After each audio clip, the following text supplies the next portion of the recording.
Shalom, mes frères, mes collègues prédicateurs, prédicatrices de la bonne nouvelle, prédicatrices, oratrices, messagers, messagères de l'évangile.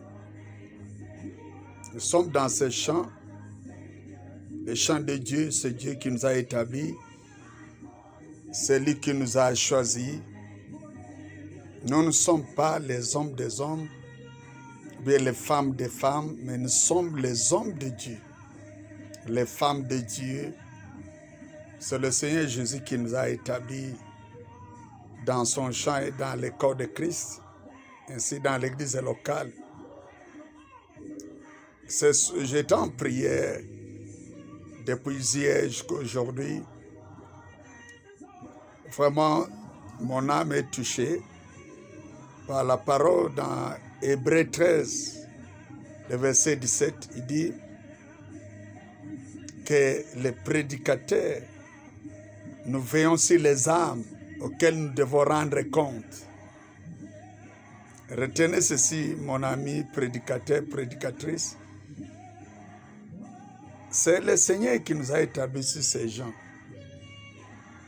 Mais comment vous commencez à craindre les gens pour les prêcher la vérité, les enseigner la vérité, soit en disant que si on va parler la vérité, les gens vont fuir l'église. Si on va parler la vérité, ils ne vont plus donner les grosses dîmes, ils ne vont plus donner les grandes offrandes. Oh Lord. Je vous dis, mon frère, j'ai implanté les églises en Afrique avant que j'aille en Asie. J'avais la grâce d'implanter 10 églises.